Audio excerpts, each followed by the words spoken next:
Hi, everyone. Welcome to the Phoenix Rising Summit. Thank you for joining me. My name is Nancy McKay, and I'm the author of Chapter 15, The Gifts of Adversity. So, adversity gave me courage and resilience. We can change how we think about the challenges and the struggles in our life when we're going through the struggles and the challenges. However, we don't necessarily realize that they could be a gift down the road. Most of us think, why me? Why is this happening to me, right? So when I wrote my chapter, I focused on three of my most precious gifts: my upbringing, my recovery, getting sober, quitting drinking, and cancer diagnosis. So, I grew up in a highly functional alcoholic household. And when parents overdrink, which mine did frequently, they're not present. And when you're not present emotionally and physically, it affects everyone, but especially children. And so as I was going through, as I was growing up, that was always the case. I just I felt like they weren't really there. And so, I was told repeatedly that I was too loud and too sensitive and also not the right size. I just, I wasn't the right size. I learned that my opinion and my desires weren't important. And what I understood that to mean was that I wasn't important. Now, I now recognize that my longing to feel needed and valued, loved and validated took a hold because of the trauma that I experienced in my childhood. The standard for what we all deserve as children, as human beings, wasn't demonstrated by my parents or really any other responsible adult in my life. Um, when I was being raised, children were to be seen and not heard. And so that that was a very prevalent belief at that point. And so, what I wanted, what I desired, what I dreamed about, or anything like that wasn't of consequence. So as a result, I've struggled with the not enoughness for most of my life, really until recently when I dove headfirst into my thoughts and beliefs. Now, as I mentioned in my chapter, my coping tools were alcohol, running away, and numbing. You know, those things numb you, right? So that you don't have to feel the sharp edges of your feelings. And what happens then is when you numb, that usually results in self-sabotage, or at least it does for me. So when I numb myself, I don't really care about myself, right? I do things that I really know don't serve me, but I do them because I don't want to feel the way I'm feeling. And that's the way I think that's really where addiction starts, is because we want to numb out. We don't want to feel the feelings that we're having. So, for instance, uh, one of the things that comes up for me, or came up for me, with alcohol is it lowers your inhibitions. It feels good, you feel pretty, you feel funny, you're talking to people, it lowers your inhibitions. And for me, coming from a place of not enoughness, right? Looking for love in all the wrong places, that that led into promiscuity. And that was a uh, that could have gone south real easy. I was very lucky that it didn't. And then, I was diagnosed in my 20s with depression. And so when you're taking medication for depression, which I have for many years, and you pour alcohol over it, which is a depressant, it negates the medication and it makes the depression so much worse. And so that led to my suicide attempt. So, I had the not enoughness. I was struggling with the addiction and the depression, and it was just a recipe for disaster. Fortunately, um, the only thing that got shot was an innocent pillow on the bed. So, um, that's how that story went. And at that point, I was standing at the intersection of desperation and grace. I felt the universe, because at that point my belief in a religious God wasn't there, but I had faith of some kind, and I knew that my work here wasn't done because I wasn't successful in my attempt.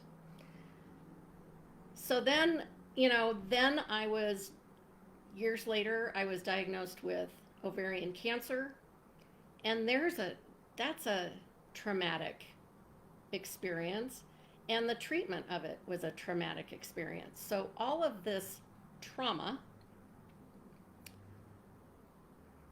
created,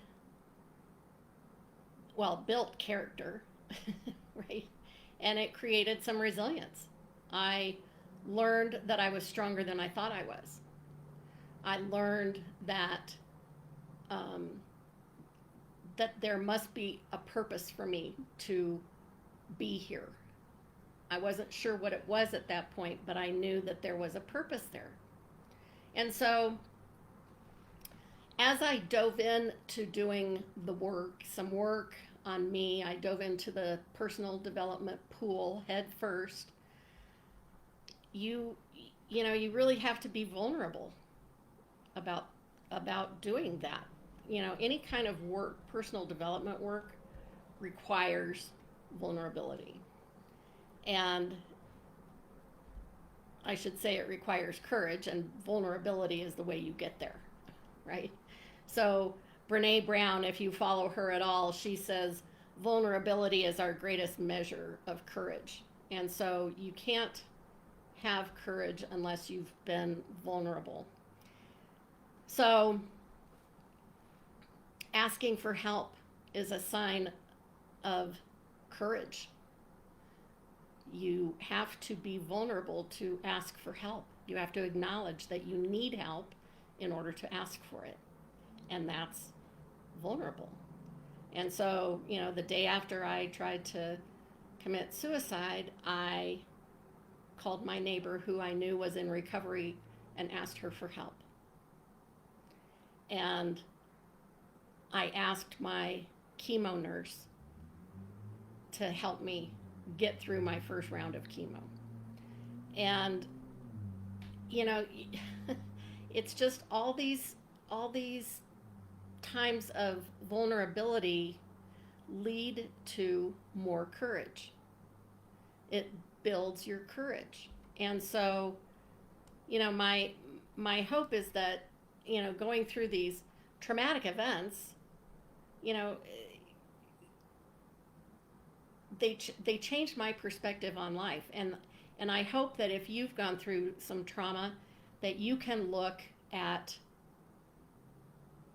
the silver lining in that and look at the gift that it has given you. My mantra became, I didn't get sober and survive cancer to be miserable. And I was so determined not to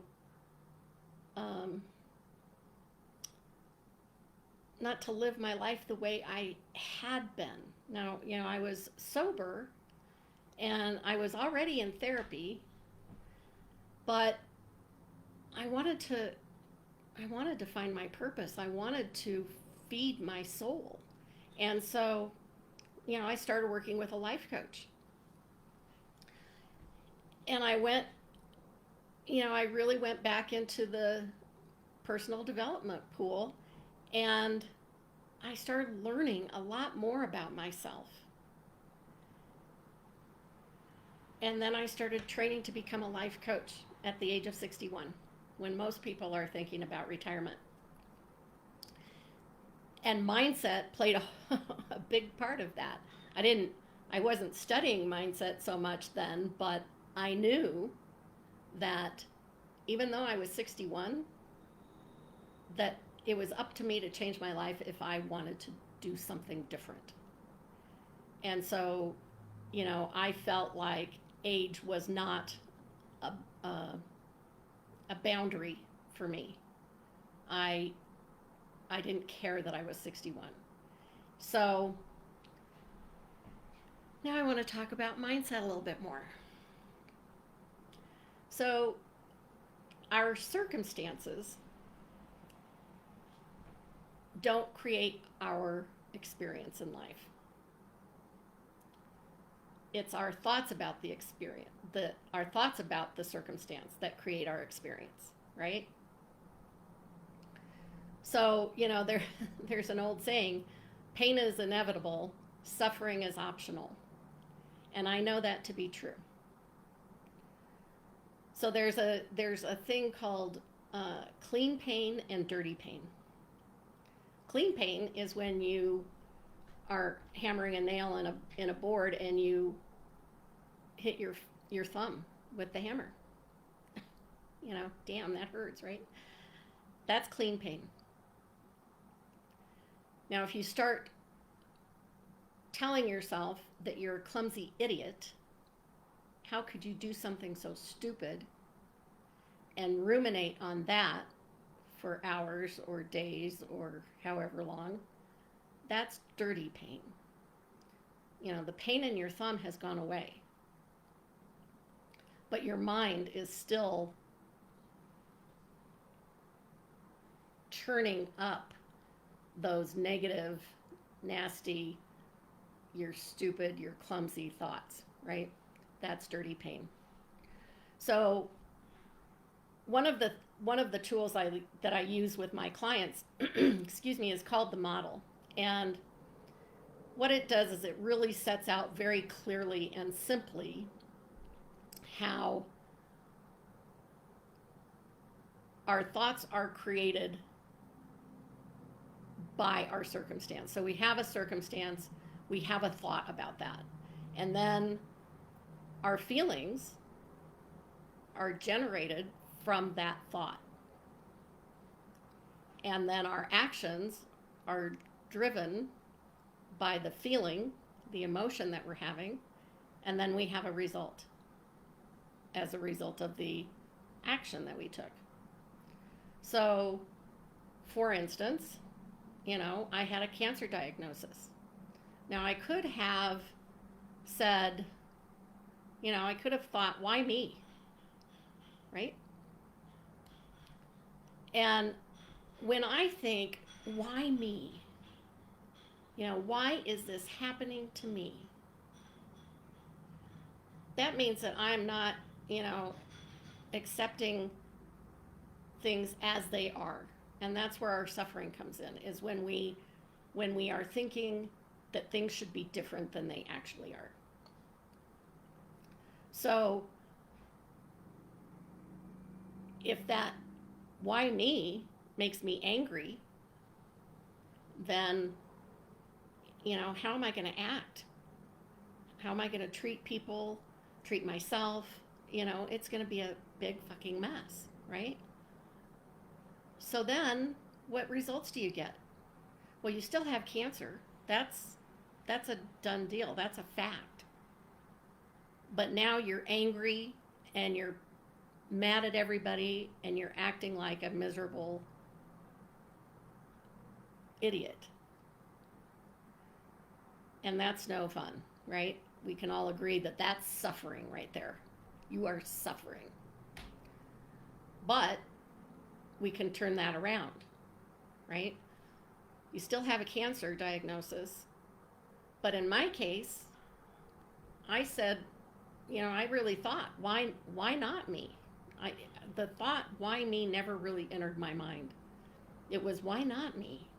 You know, the odds were that, you know, odds were really good that I would get cancer. And so I accepted. My feeling was one of acceptance. It was like, okay, now I know what I've got. Now I can deal with it, right? And so you set about taking care of it. You go get chemo. You start taking care of yourself differently. You, although I did eat ice cream, but you know, that's not, you know, that's neither here nor there. So, but what we do is we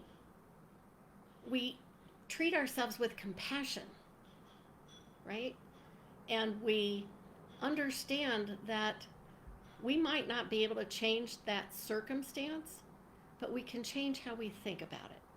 And it changes everything. So then, if I've accepted it and I'm treating myself with compassion and I'm taking action, then the result is I'm not miserable.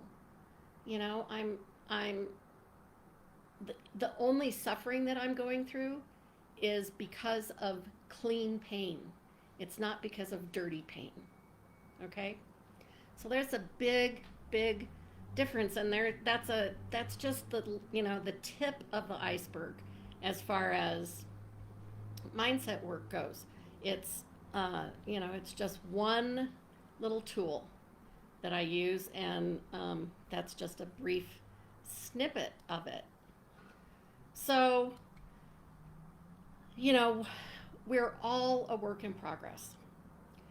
And even, you know, even the most enlightened coaches are still doing thought work and mindset work and working on themselves every day. And I am not in that realm. but I am working on that, and I am working on my mindset daily, and I know that there's not a finish line. You know, the only finish line there is the one that we'll cross when we're 10 toes up. So we're always a work in progress, and it's progress, not perfection. There is no such thing as perfection. And I just, you know, I just try to make every day a little bit better than the day before. So what, you know, I know now, today, I know that I deserve everything that my heart desires. I know that I am worth this work. And you are too. So, you know, I hope that this has, you know, inspired you to look at the challenges and the struggles that you've had in your life and see if you can change your thoughts about them and find the gifts in that adversity instead of suffering with it. because if I hadn't gotten cancer, I wouldn't be here talking to you today. And this is so much fun. I'm just having a great time. So my life is better because of all the shit I've gone through. And yours can be too. And if you need some help with that, you can find me at amazingoutlookcoaching.com. So thanks a lot. If you have any questions or comments, drop them in and I will look at those right now. And I want to thank everyone for being here. I really appreciate it. So let me take a look at the comments. If you have any questions, type them in and I'll see if I can answer them. So let's see what we got here. Hello, hello, hello. It doesn't look like we have any questions. Oh,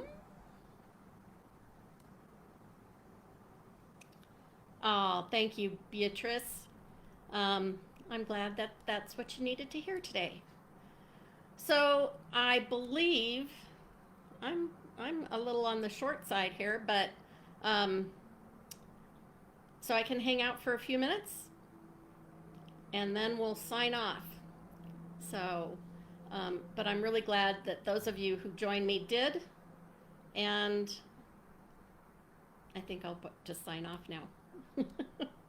Thank you so much for joining me. Have a lovely day, evening.